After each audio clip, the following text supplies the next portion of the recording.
It's a real pleasure and an honor to introduce to the CMAA for the first time Dr. Sebastian Morello.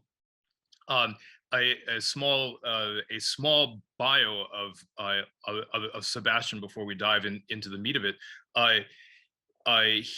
He received his BA in philosophy from the Open University and his MA and PhD in philosophy from the University of Buckingham, where he was a pupil of the late great Roger Scruton. As a man of letters, Sebastian is quite active on both sides of the pond as a lecturer, a columnist, and a public speaker. And in fact, he and I first met a few years ago now at the annual symposium of the Roman Forum at Lake Garda in the north of Italy, where he is on the faculty of that annual gathering.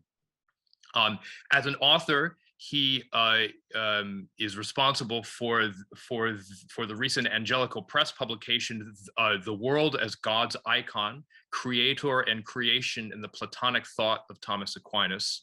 And as a contributing author, he is responsible for a book from the Proceedings of the Roman Forum a few years ago,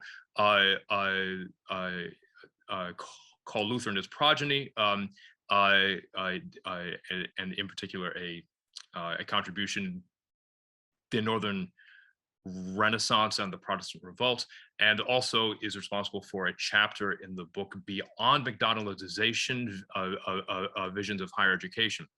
His writings appear in the Catholic Herald, the Catholic World Report, and the European Conservative, a very fine publication. I've just been getting to know it myself, where he serves as the essays editor and a writer on topics as diverse as the sacred liturgy, claret, and dogs. He has been appointed for next year, beginning in September of 22, a fellow of the Department of Politics at Princeton University, and he currently lives in Bedfordshire, England, with his wife and children, and he comes to us from there now. Take it away, Sebastian. Okay, can you hear me all right? Yes. Yep. All right. So, well, thank you for that very kind introduction, David, and thank you for having me to speak to your esteemed association. What I plan to do in this talk is present the case that by education, we ought not to mean primarily the training of human beings for the completion of specific tasks. That is, we ought not to mean primarily the imparting of technical knowledge. Rather, I hold that education is chiefly the induction of human beings into a cultural inheritance for the purpose of their flourishing as persons. Presupposed by such a view is the notion that we can distinguish between the perspective that sees us only as human beings, members of a species, and the perspective that sees us as human persons, unique, irreplaceable moral agents overseeing the project of our own flourishing in the context of communal membership. In turn, the task before me is to present a case for what persons are, and why beauty, or aesthetic appreciation, might be a central feature to the emerging of persons in the actuation of human potential, otherwise known as education, and why our age might present certain dangers that could lead to the eclipsing of persons. Eclipsing of persons is a term drawn from Martin Buber. To this end, I will be very heavily drawing on the philosophical anthropology of my mentor, the late Roger Scruton, to whom I am indebted in so many ways, and who, as many of you may know, besides being a philosopher, was an accomplished musician, composer, and musical commentator. So my talk today will be in three parts. First, I will present the background of the question of beauty and education. Second, I will present the conception of the human person, which I consider to be presupposed by the kind of education in which the arts have a central place. And third, why this conception of the human person is not only necessary for approaching the question of beauty properly, but why beauty and its embodiment in art may be essential for the actuating of the human person, which I deem to be the purpose of education. So, some background. In order to consider the role of beauty or aesthetic formation within education, it is necessary to understand that within the competing conceptions of education and the purposes of education, there are two predominant conceptions, namely humane education, education in the humanities, and technical education. These two conceptions were once brothers and not competitors. One was nobler, but they still needed each other. At that time, they were known as the liberal arts and the servile arts. By liberal arts, or humane education, I do not simply mean the original quadrivium and trivium of the medieval academy, but also languages, especially Latin and Greek, history, literature, philosophy, theology, and of course, the arts. Time constraints prevent me from exploring the transformation of our conception of the world that has raised the servile arts above all other disciplines in the academy. I would have to go through the rise of nominalism in the medieval period, the reception of this anti-metaphysical current in the materialism of Bacon, Francis Bacon, the anthropology of Thomas Hobbes, and the politics and religious sociology of John Locke. These were the architects of a worldview that gave rise to the ideology of liberalism, which in turn gave rise to the dominance of technical education over those arts ordered towards human flourishing and self-mastery. Suffice to say that in the history of ideas, we English have not always been very helpful. It is noteworthy that both liberal arts education and the ideology of liberalism claim the name of liberty, and both claim to liberate their followers. And yet, liberal arts education and the ideology of liberalism do not sit well together, advancing conceptions of freedom and self-realization that are in tension with each other and may even be in fundamental opposition.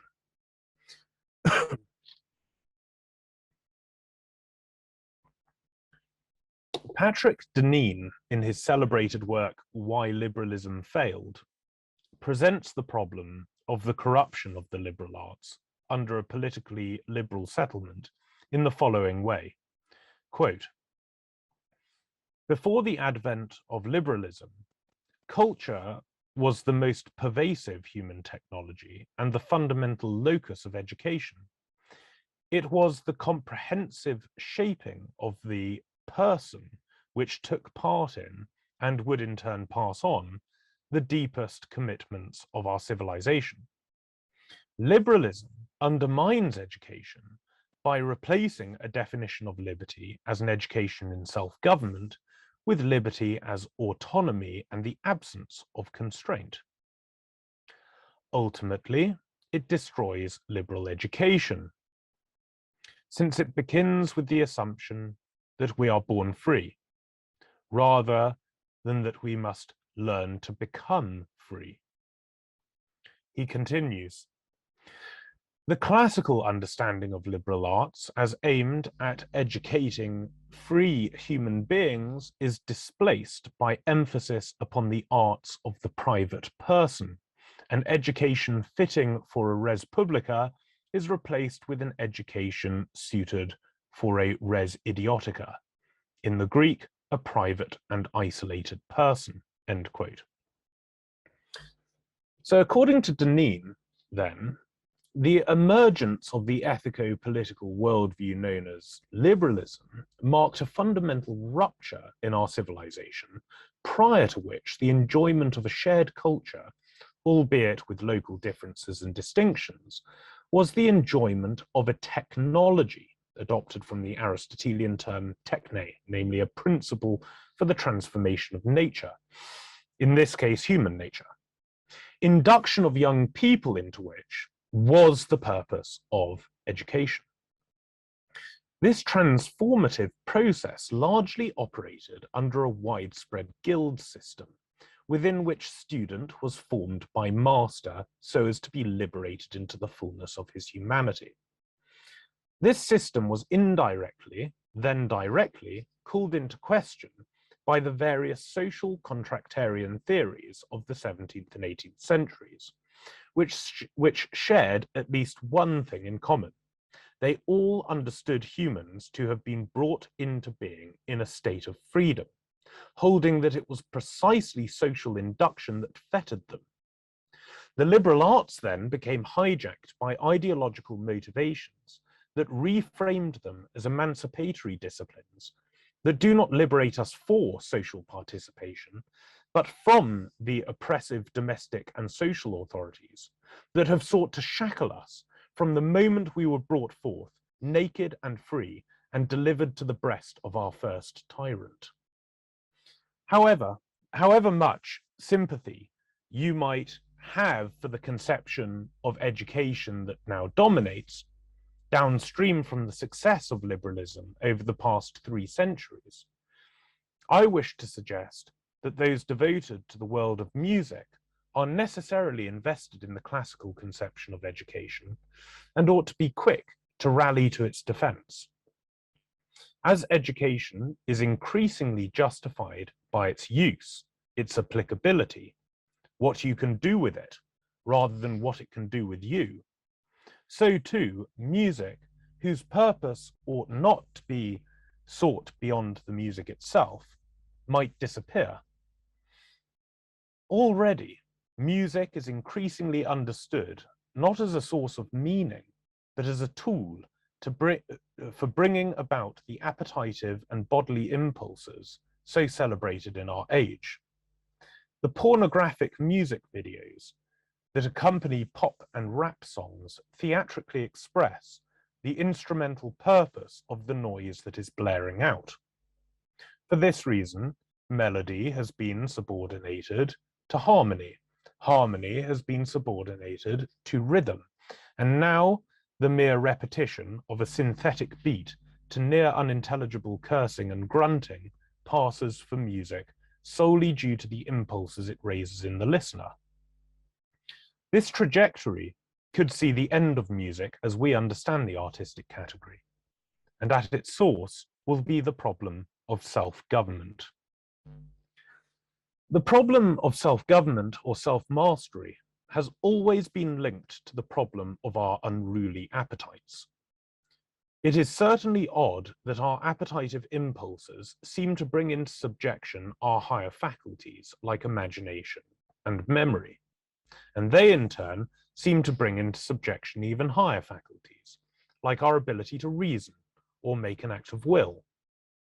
It is as if we were, in the very constitution of our being, upside down. The question is, however, why should this matter to us? After all, if following my appetites gives me pleasure, and I like pleasure, why is it a problem? Well, in one sense, the whole of modernity has been an experiment to see whether pleasure, especially appetitive pleasure, offers a pathway to the personal flourishing we all seek. The jury is in. It does not offer such a pathway, because people have higher values than those associated with pleasure. And the pursuit of more immediate pleasures often gets in the way of procuring those higher values, and in turn much time is spent by people in the pursuit of overcoming all sorts of habits and addictions, despite the pleasures they bring, precisely in order to reach a state of self-government, that is, to be free to flourish. But what are those higher values? In short, higher values are associated with other persons. We want family, friendship, community. One of the most common complaints among those living in our overcrowded cities is that of loneliness or isolation. We are hardwired, so to speak, to be in relationship with one another, and we are deeply unhappy if we try to live otherwise. Persons. My point is that personal fulfillment and flourishing, eudaimonia for the Aristotelians among you, is correlative with the meaning found in what Martin Buber called the I-U encounter. That is, my sense of self, of being a person, rather than just another organism of the kind with which I dwell, arises out of relationships with those whom I recognize as other selves. It is the notion that personhood as a concept and as an experience raises us out of the purely scientific worldview in which we are mere instances of a species category, which is conveyed so powerfully in Roger Scruton's philosophical anthropology. In the following excerpt, he presents the primacy of interpersonal relatedness for such a conceptual shift. Quote, person does not denote a functional kind, since there is no specifiable set of purposes which guides and limits the employment of this concept. Nor does it denote a natural kind, even though all earthly persons are, as a matter of fact, members of the natural kind human being. The person enters our Lebenswelt as the target of interpersonal responses, end quote. Here, Scruton presents the case that person evades our normative categories about the world. Person belongs neither to the pragmatic nor to the scientific account of the human being. As Scruton puts it, personhood moves us out of such accounts and into the Lebenswelt, literally the life world, that sphere in which we apprehend the world in such a way as to incorporate meaning over facts or utility. Scruton posits that a meaningful life, a life full of meaning, is one that arises out of the human experience of interpersonal responses. One can observe the role of interpersonal reciprocity as Scruton's chief consideration, as that which provides a foundational account of personhood, in the following quotation, quote, the I-U relation is both distinctive of persons and also constitutive of them. It is by addressing each other as you that we bind ourselves in the web of interpersonal relations, and it is by virtue of our place in the web that we are persons. Personhood is a relational condition, and I am a person insofar as I can enter into personal relations with others like me, end quote. This quotation brings to the foreground the mystery denoted by the term person. Person does not refer to the soul, the animating principle of living beings, nor does person refer to the human being, at least not as a member of the category Homo sapiens, that is, an object in the world belonging to a particular species kind. Person denotes a relation, or a condition of relating to the other as another I. For Scruton, the object in the world that provides the pathway out of the world of objects and into the world of subjects to encounter the person is the human face. This is explained powerfully in the following extract. Quote, we do not make a distinction in our ordinary encounters between a person and his face. When I confront another person face to face, I am not confronting a physical part of him, as I am when, for example, I look at his shoulder or his knee. I am confronting him, the individual center of consciousness, the free being who reveals himself in the face of another like me. There are deceiving faces, but not deceiving elbows or knees. When I read a face, I am in some way acquainting myself with the way things seem to another person. To put it in another way, he continues, the face is the subject, revealing itself in the world of objects. End quote. As Scruton elucidates here, the face, unlike any other part of the body, discloses the person, not so much behind the face, but emanated in the face, inviting one into shared relatedness with the person encountered. Furthermore, it is the face that not only presents the person, but invites one to share the perspective of the person revealed in the face. Scruton remarks that, quote, there is in human affairs a primordial temptation, which is the temptation to treat persons as things and the embodied soul as a body, end quote. Indeed, he suggests that, quote, this temptation to look on others as objects is what we mean, or at least what we ought to mean, by original sin, end quote. One way to put this is that we are ever tempted to see from a third personal perspective, as a he or a she, what can only be known second personally. Or, to put it differently still, we are ever predisposed to reduce to an abstract category what can only be known concretely and existentially. The states of mind necessary for our social life, and that on which our social life depends, the world of human covenants and institutions, to use one of Scruton's phrases, presupposes complex interpersonal relatedness. We cannot have a complete conceptualization of social participation precisely because that would reduce to an abstract analysis what can only be understood experientially.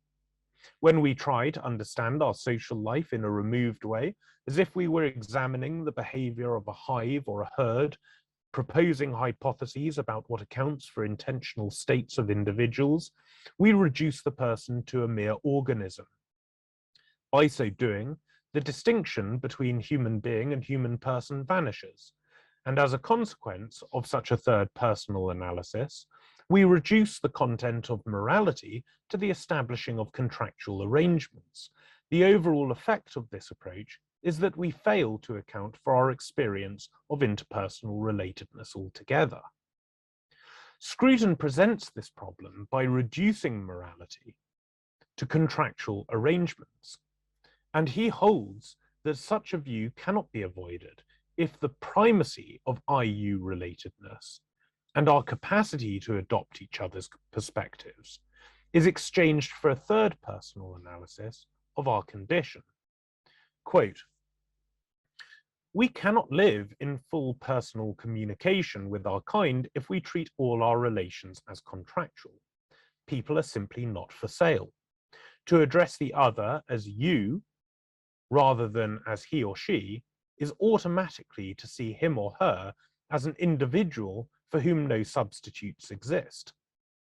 In the relations that really matter, others do not stand before me as members of an equivalence class. I endow them in my feelings with a kind of individuality that cannot be represented in the language of science, but which demands the use of concepts that would not feature in the common sense scheme of things, concepts like those of the sacrificial and the sacramental, end quote. Scruton asserts here that our relationships, at least the ones that really matter to us, which fill our lives with meaning and a sense of purpose, are not understood as contractual arrangements. Why is this? Because I address the other as you, and by so doing, I declare to him that he is not seen as a mere instantiation of a natural kind, an object of scientific inquiry, but a unique individual relating to me who cannot be substituted for another. Such interpersonal relatedness immediately elevates the human being into the realm of personhood, which eludes any scientific analysis. In short, I am a person because you are a person, and the interpersonal relatedness that we can share is what establishes the personhood I experience both in myself and in you. The moral life, then, depends on this interpersonal relatedness. And it is precisely because our capacity to adopt and enter into each other's perspectives undergirds the moral life, and therefore our whole political life, that it is the fundamental key to understanding a truly humane education, that is, an education in the humanities. But before considering humane education in the light of the anthropology presented so far, I want to draw your attention to a point in the passage I just read. Scruton asserts here that the underlying truth that enables us to account for the human community, namely that of our capacity to enjoy the perspectives of others, can only be properly understood in the employment of religious language, using terms such as sacrificial and sacramental. For the humane or liberal arts conception of education, not all our obligations are freely undertaken and created by choice. We are faced with obligations on account of the very civilization in which we live, and we must be inducted into a way of life that will enable us to fulfill those obligations. Scruton notes that if all duties are understood to be binding only inasmuch as they are established by individual liberty, such foundational components for civilization, such as vows of marriage, obligations towards parents and children, sacred ties to home and country, cannot be maintained and will inevitably erode. Such things, he argues, must be bound up with, quote, the eternal, if they are to perform their manifest function of securing society against the forces of selfish desire, end quote. For this reason, he states that one of the, quote, social effects of secularization is that the world of obligations has been steadily remade as a world of contracts, and therefore of obligations that are, of their very nature, rescindable, finite, and dependent upon individual choice, end quote.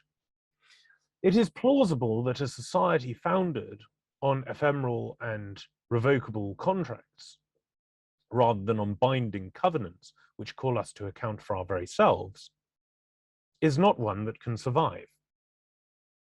Following the assumptions typical of rationalism, the liberal worldview sees all obligations, including those towards the family and the nation, as contractual agreements contingent upon human volition. All duties, pieties, and sacrosanct obligations, which are understood by the humanely educated person to be prior to his sense of self, are dissolved by liberalism into free and ephemeral choices. Choices to use and choices to be used.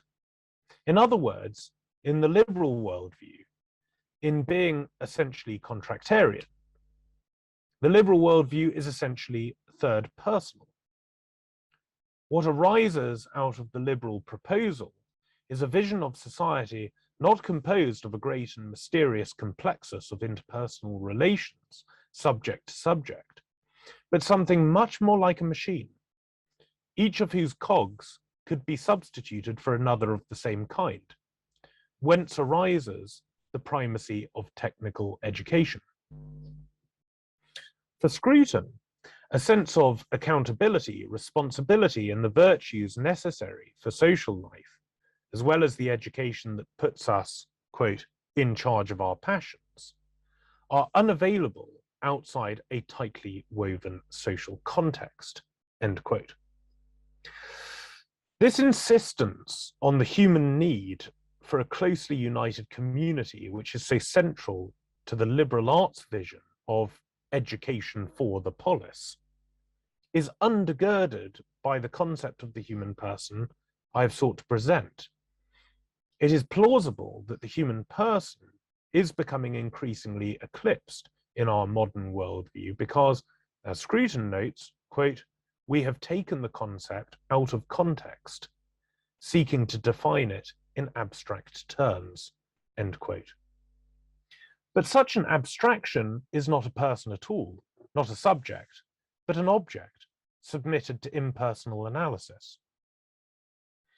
If indeed this anthropology, or some variant of it, is what is at the heart of the humane worldview, then the whole contractarian approach to education, moral and political educational, moral and political questions is founded on an anthropological assumption which the liberal artist necessarily rejects. The notion that there can be an existent individual person subsisting in the first person standpoint prior to any kind of human sociability is irreconcilable with the position that the self emerges out of the complexus of interpersonal relations.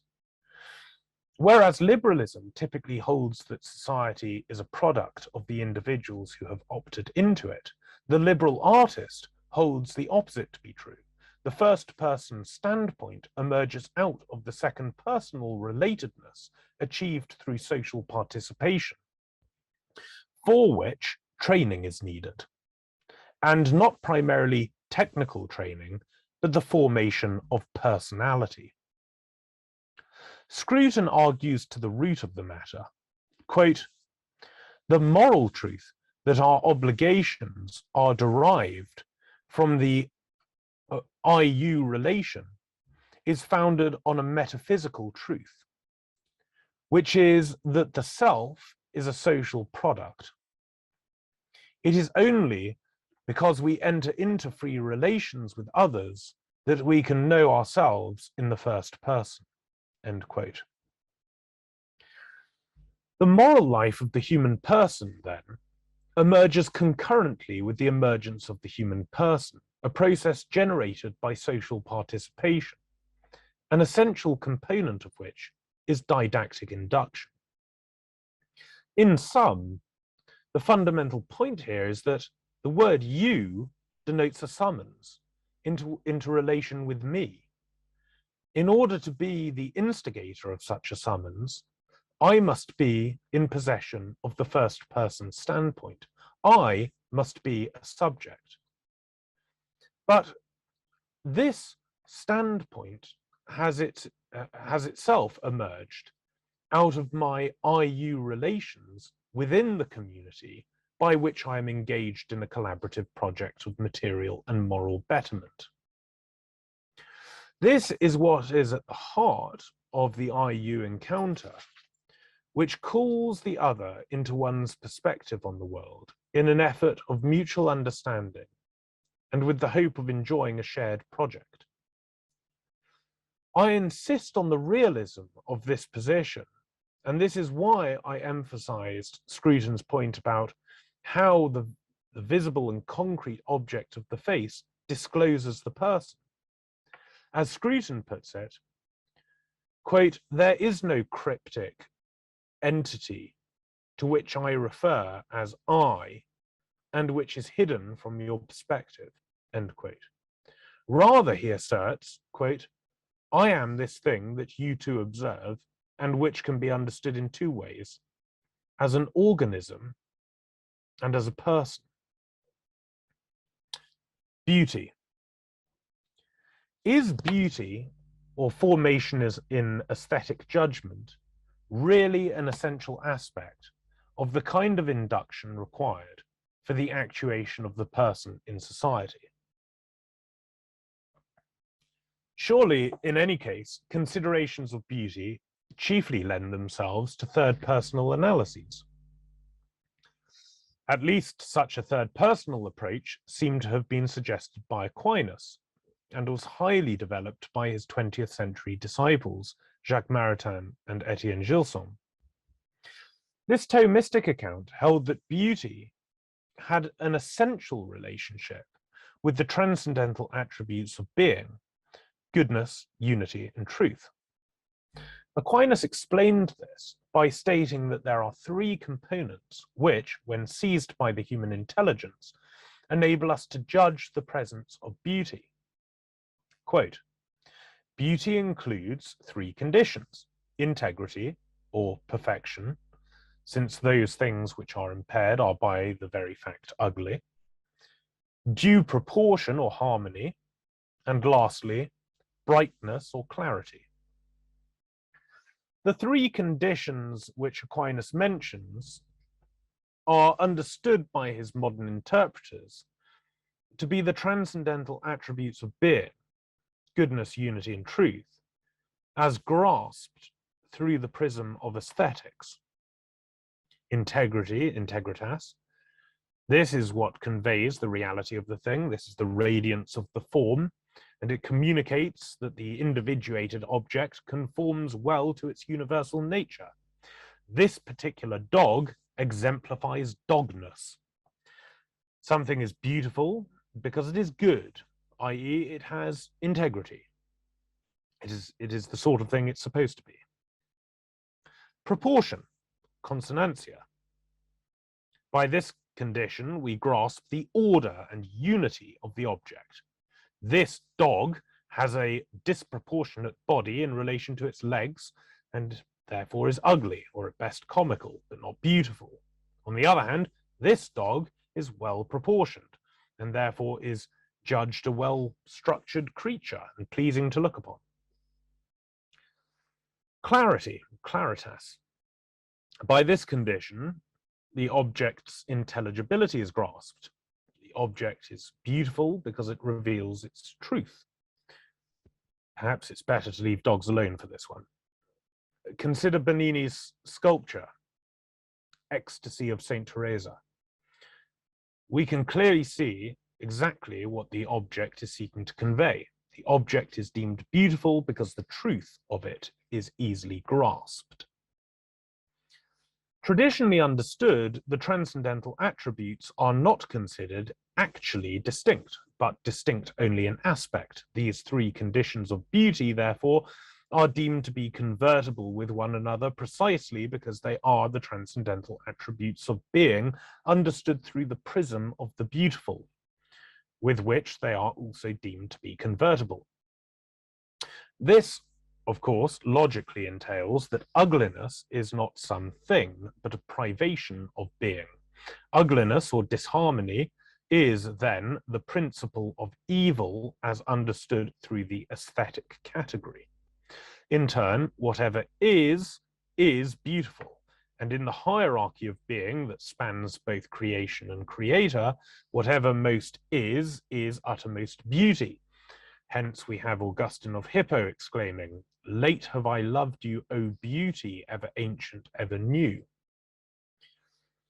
Well, that's all very well, but what does this tell us about the role of beauty in education? How do people come to make educated aesthetic judgments? They certainly do not do it by analyzing an artistic achievement according to the abstract criteria presented by the Neo-Thomists. Rather, they attend to the unique sculpture, poem, painting, musical composition, etc., that confronts them, calls them to attend to it. When arguing for the objective value of a work of art, one finds oneself avoiding syllogistic reasoning or theories that would appeal to a strict rationalist who only sympathizes with what is logical, quantifiable, or measurable.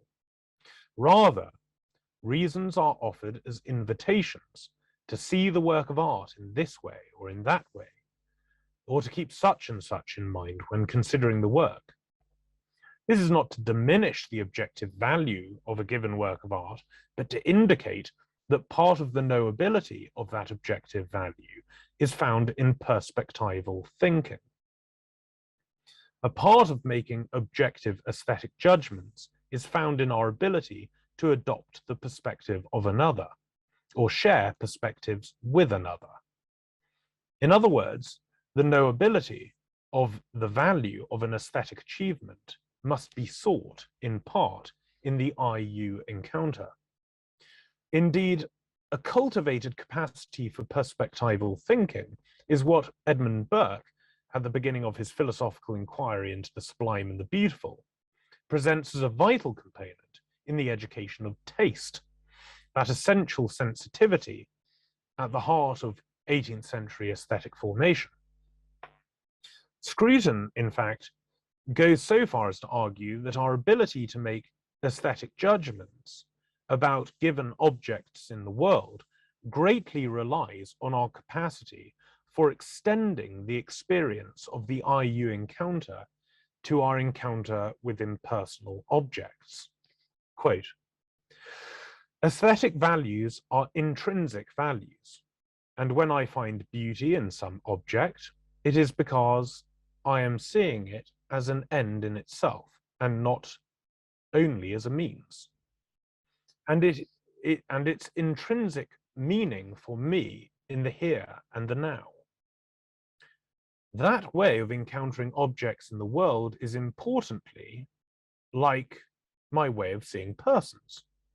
When they stand before me face to face and I recognize that I am accountable to them and they to me. He continues, in the aesthetic experience, we have something like a face-to-face encounter with the world itself and with the things that it contains, end quote. Scruton here presents the likeness between aesthetic encounters and interpersonal encounters. Both evade the utility standpoint. The aesthetic calls a person to account and also introduces the possibility of condemning him for failing to correspond his affectivity to the object encountered. For example, one who looks with indifference upon Michelangelo's David, or is unmoved by the mystic chants of Hildegard von Bingen, can be said to have failed regarding the proper intentionality of his feelings. Likewise, someone who exclusively or predominantly sees others from the standpoint of use, and not as other subjects who call him to account, has failed to see them for what they are, and may have largely failed to become a person in actuality himself.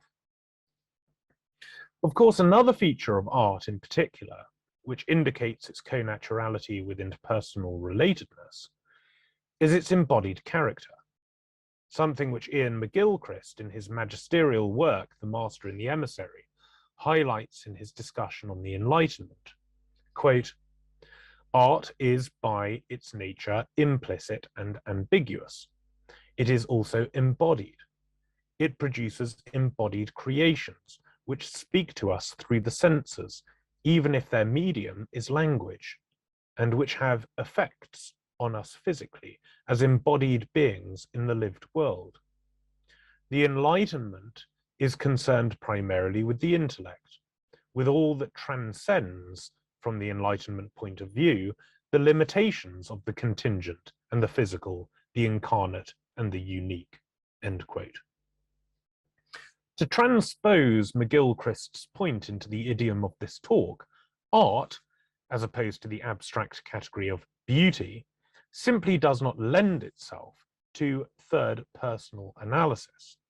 Art is beauty embodied and calls one to attention and to account in the same way as another person does. And we know that because as persons, we can extend IU relatedness to the work of art in question.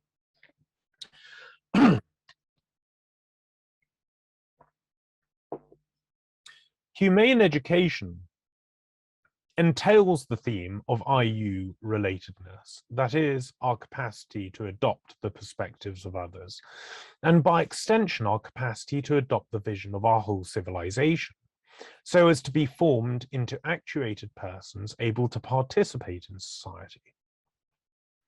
If this observation is conjoined with Scruton's view that there is a connaturality between aesthetic judgments and interpersonal relatedness, perhaps it ought not to surprise us that those critical of Enlightenment and the rise of liberalism, from Burke and Hegel to Scruton and McGilchrist, have routinely concerned themselves with aesthetic inquiry and the appreciation of art.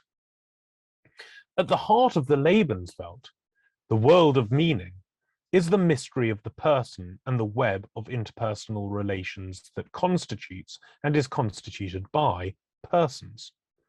As noted, for Scruton, a central part of the project of developing a humane mind, a worldview formed by the humanities or liberal arts, is one of extending the IU relation from persons to things. In one excerpt, he takes the art of the Romantic movement as his example. Quote, in the Romantic landscape, the beautiful replaces the sacred as the source of meaning. God once promised a home, and urged us to consecrate it in his name. But the path to that home became overgrown, and the promise unbelievable. The Romantics were making another path, the path of aesthetic education. Beauty, for them, was a promise of community, even if only an imagined community that has yet to find a place on earth. They replaced the sacred with the beautiful, without noticing that this was what they had done. And we should find nothing strange in this once we recognize that both conceptions arise from a single metaphysical source, which is the I-U relation, extended from persons to things. End quote. Considering Romanticism, Scruton suggests that the figures pioneering this movement were attempting to recreate the world as a place of settlement, after the world had been reframed as a cold, mechanical, and abstract thing by the more rationalistic architects of the Enlightenment. He proposes that the effort by the Romantics to beautify the world in art is comparable to the religious project to sanctify the world. And he infers that both the desire to beautify and the desire to sanctify arise out of the prioritizing of I-U relatedness. This comparison of beauty and sanctity is further developed by Scruton. He holds that the Western artistic tradition has largely been developed through an expansion of the notion of consecration. The act of consecrating, he argues, has its origin in the purported discovery of God as a person, with whom the desired relationship, both for him and for us, is that of I-U relatedness. As Scruton puts it, quote, God is a person, and he reveals himself as persons do, through a dialogue involving those three critical words, I, you, and why, end quote. The discovery of God as a person unveils the I-U relationship by which God shares in human endeavors. That is, by which he consecrates the human world to which he is present as a person. For Scruton, this creator-creature interpersonal relatedness has its imprint on all Western artistic achievements.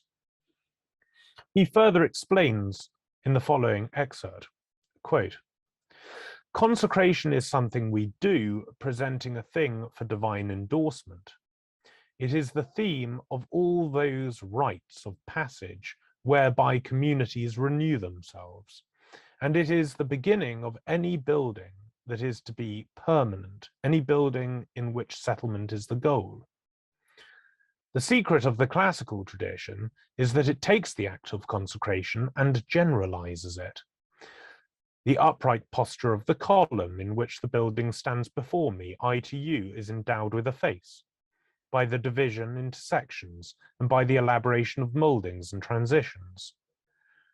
Our ability to endow buildings with faces is like our ability to see character in a theatrical mask.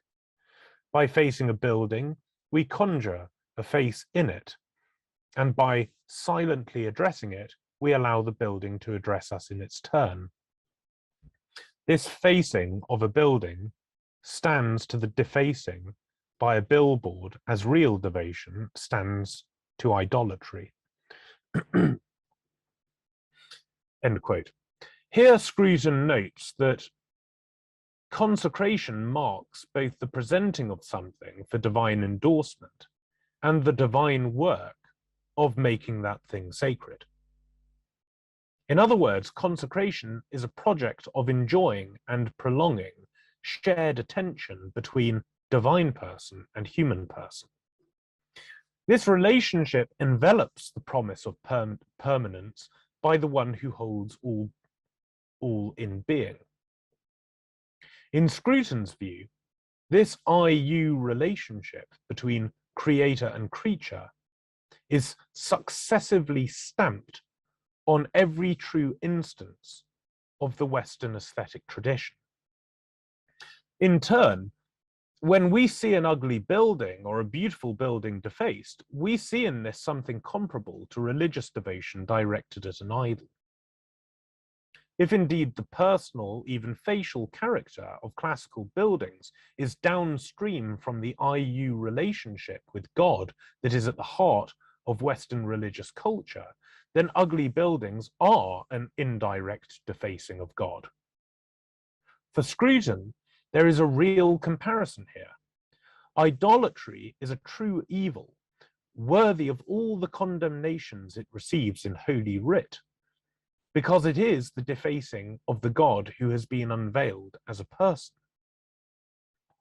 Since the observations about architecture are only illustrative of a point about the whole Western aesthetic tradition, the key point can be made in relation to any artistic medium.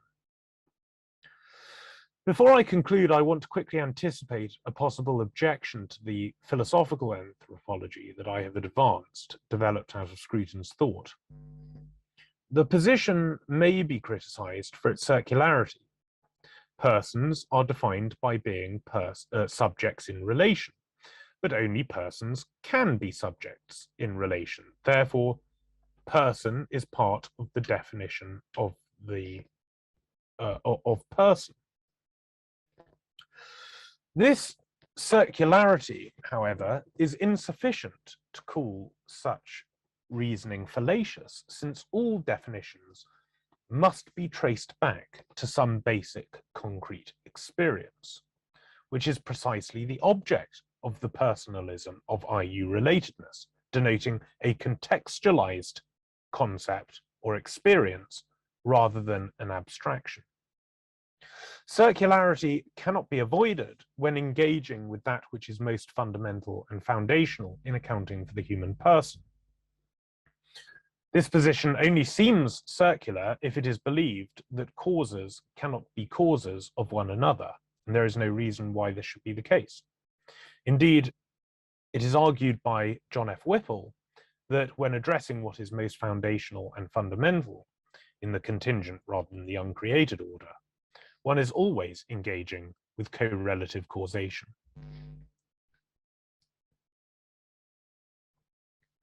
To conclude, I have argued that if we really care about beauty and its instantiation in art, including, perhaps above all, music, we must think seriously about the threats to humane education that exist.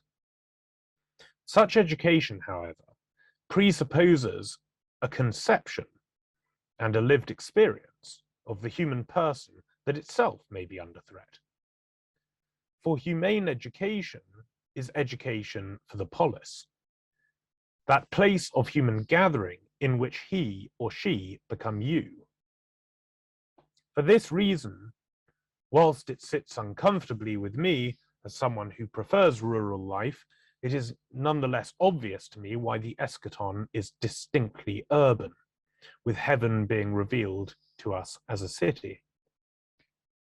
We undergo education so as to be actuated in our humanity, engaging with each other as persons bound by covenants, many of which are prior to our personal actuation and account for such actuation.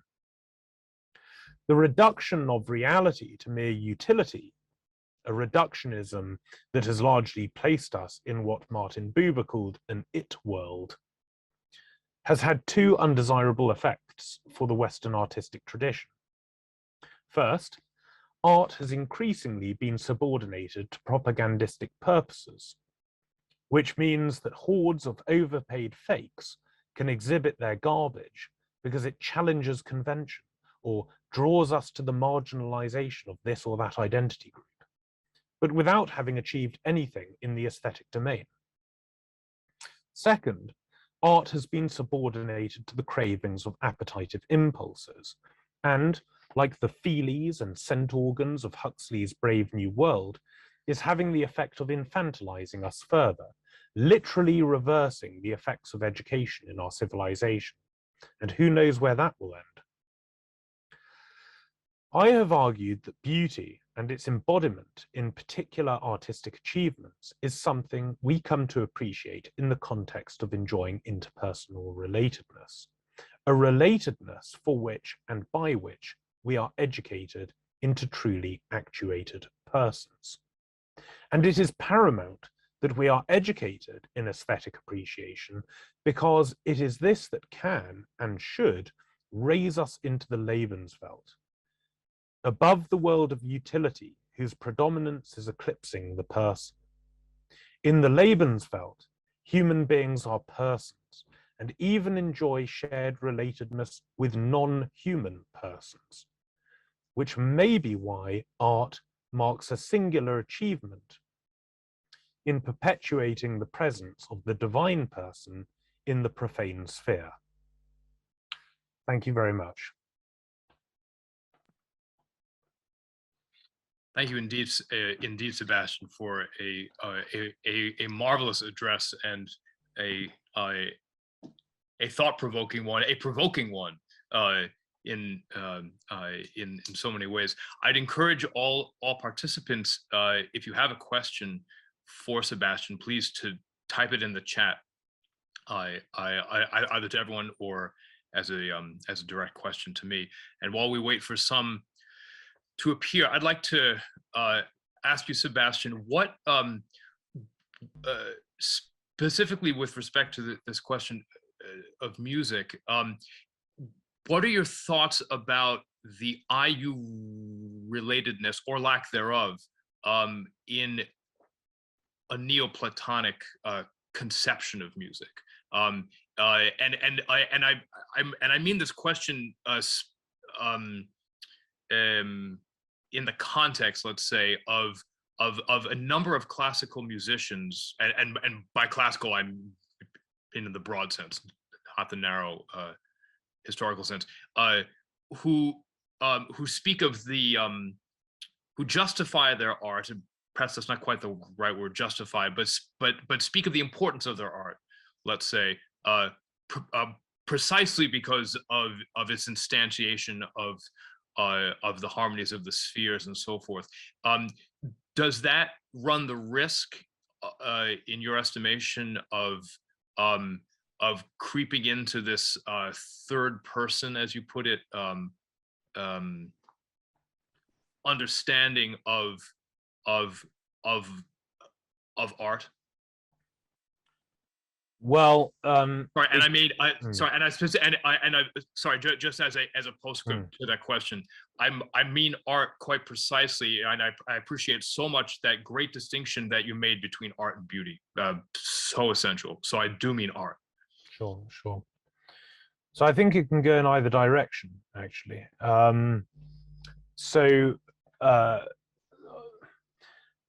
The Neoplatonic account was obviously massively influential among the fathers of the church, but it was, I think, more influential than people recognize for Aquinas's metaphysical scheme. And Aquinas obviously, he adopts the twofold exemplarism of late Neoplatonic thought, which is that in so much as something exists, it instantiates in creation something analogous to the existence of God, and of course God has to immediately grant that thing its existence. Until then it is just a created essence, which isn't anything, right? So again, this goes back to the question of correlative causation. You have the act of existence that is issued by God, and you have the created essence which is conjoined to that act of existence. But that created essence is itself, if you like, an image of the divine idea of the essence that exists for all eternity in the divine mind. So you have a twofold exemplarism. And what does that mean? It means that the whole of creation is like a portrait of God. Now, the problem with the portrait image, by the way, is that talking about creation as being like a portrait of God instantly leads to a metaphor which is highly deistic, because, of course, an artist can die and his portrait can continue to exist, which is why Peter Geach, the analytic philosopher, when he thought about this, he said, well, actually, it's not really like a portrait. It's much more like a musical composition. When somebody stops playing, the music stops. And of course, as some of you may know, the image of creation being both dependent on a twofold exemplarism and played musically into existence was the one that was adopted in the Ainu Lundale creation account at the beginning of J.R. Tolkien's Silmarillion, which, if you want to talk about bad art or things mimicking art, I think Amazon have just bought the rights to destroy the Tolkien legacy. So that's something we can all look forward to. But anyway, so then what do you get? Well, you still get something like an image of God. An image is a fundamentally third personal object. However, Aquinas adopts it so as to give himself an account of creation which can accommodate a second personal, or IU, relationship with God, between God and that part of his created order which is a rational person and can engage in that IU relationship. And that IU relationship is established through a principle that nature itself can accommodate but does not itself possess. That principle is grace, which is why Aquinas then develops this entire account of the gifts of the Holy Ghost and the infused virtues and the fruits of the Holy Ghost and all of this, in order to explain the kind of IU relationship that God wants to establish with humankind, and how he creates the means to do that, namely grace. So it can go in either direction, and one would hope that somebody who was inspired by the Platonic account but working within the Christian tradition would certainly want to accommodate the notion of grace in their artistic achievement. I hope that's an attempt at an answer.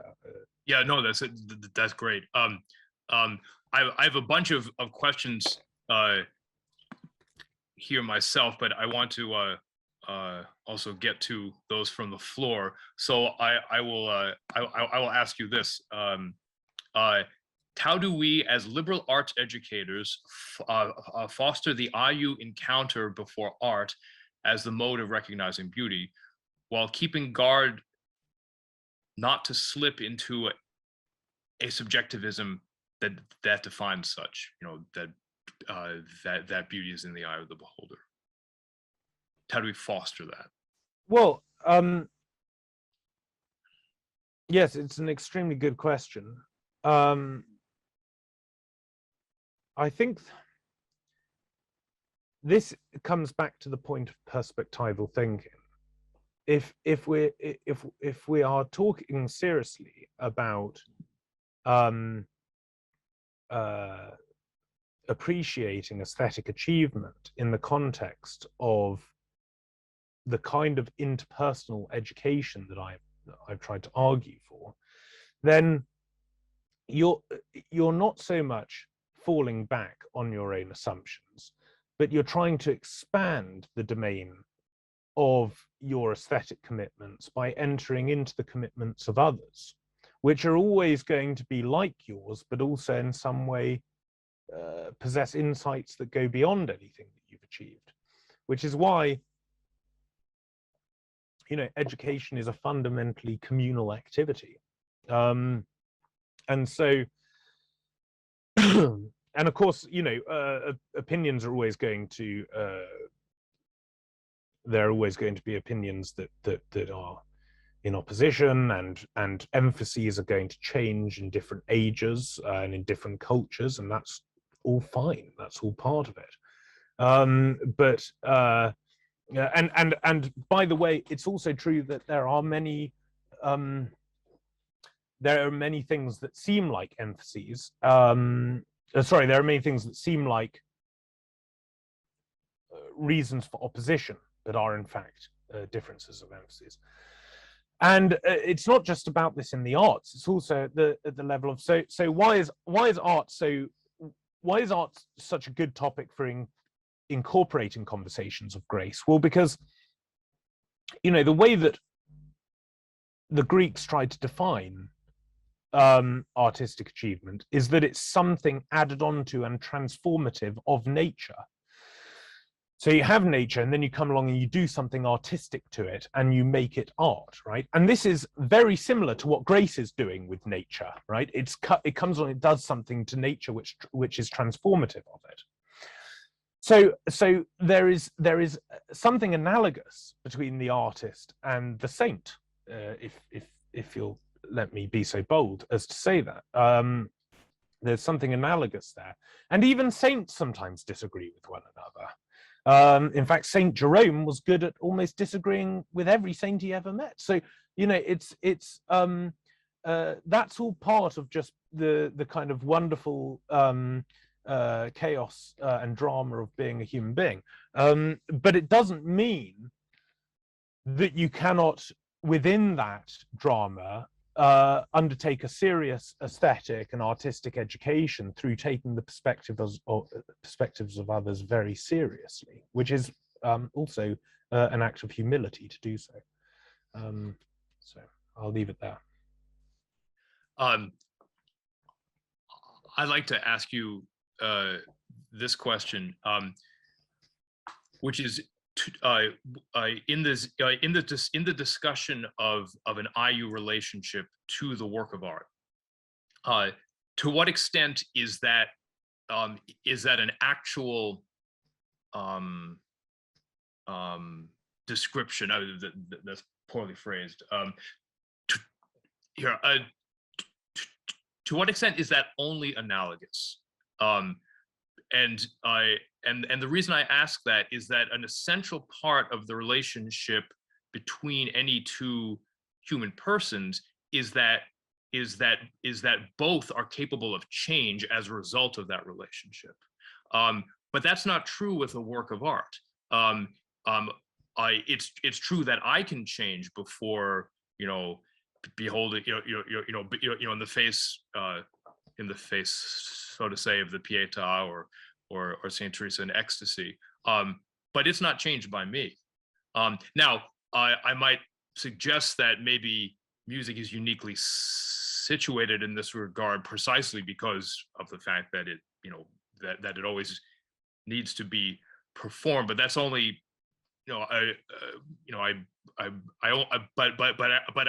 only mention that as a possible qualification. How do you respond to that? Well, I mean, maybe this would be a much longer conversation to tease this out, but I would be inclined to just disagree with the premise of your question. I don't think it's true that interpersonal relatedness of the kind that brings forth and unveils the human person is conditional on at least the possibility of both parties changing as a consequence. And the obvious example, it seems to me, is that of the disciples in relation with Jesus Christ. They follow him, even though they do it imperfectly. They follow him so as to be transformed by him. But it's not obvious that they are expecting to have a transformative experience for him, that they are in any way going to change our Lord. And in fact, probably the only disciple who thought he was going to have that effect on Christ was Judas. But I still think that they probably enjoyed the most profound and transformative IU relatedness that has ever been documented in history. So I'm not convinced that there's a sound premise there. However, what I would say is that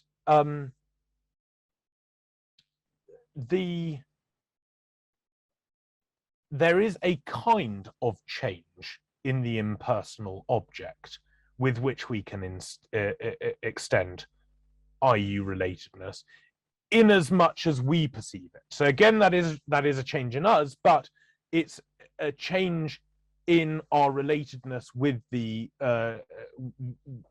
external world and with impersonal objects.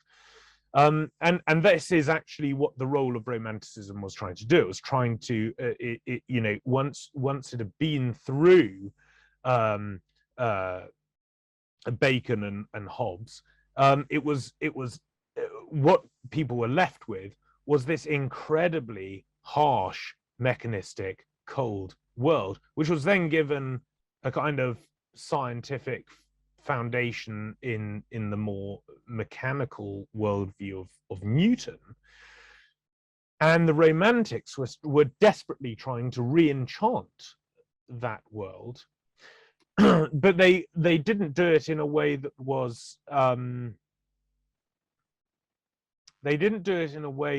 was entirely in continuity with Christian civilization, which is why most of them either became degenerate aesthetes or they became devout Catholics, because in the end it wasn't really possible to maintain the Romantic drive. They had to choose sooner or later. And the reason I say that it was not entirely in continuity with the Christian civilizational achievement is because one of the things the Romantics don't do is emphasize the face. And this is one of the amazing things about Christian, particularly Catholic civilization, the prominence of the face. And when you go into a church, you see faces everywhere. You see faces all in the stained glass. You see faces in every little alcove. You see faces everywhere, all inviting you into relatedness, maybe not even with themselves, but with what they represent, with this saint or that saint, or with the Queen of Heaven, or with our Lord, or whatever.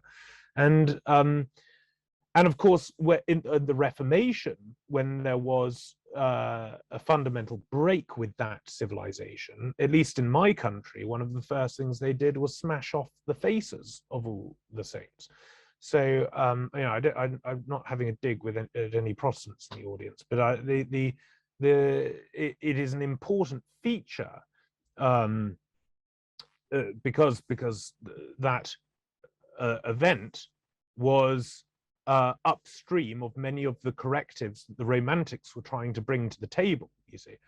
So it's important to note that if you go to Ely Cathedral, which is about just under an hour from here, there are probably about it's a high medieval Gothic cathedral. There are probably about 1,000 statues in that cathedral, and not a single one of them has a face. Because Cromwell and his men took a hammer to every single one of them. So that's the kind of tragedy that is at the origins of much of modernity. And the great task before us, and the artist is ideally situated, if he'll only stand in his own tradition, the artist is ideally situated to do this, is to reclaim the face. And you can reclaim the face in music. This is the really important thing to understand. Actually, the Romantic and the modern movement was surprisingly good at this.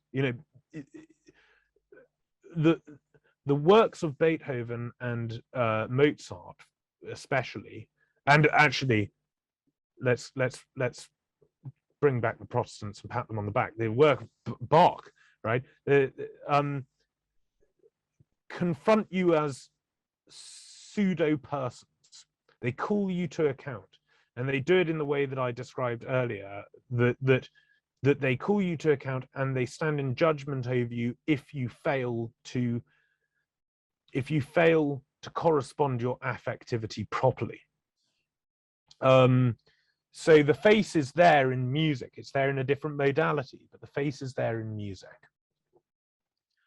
I think that's an absolutely splendid place at which to leave things for today. There's so much more to be said. There are so many more questions to be asked, but I do hope this is a conversation that we'll be able to continue in the very near fullness of time. I thank you so very much for this absolutely marvelous talk, Sebastian. You're most welcome, and I'm very grateful to you for having me. Thank you.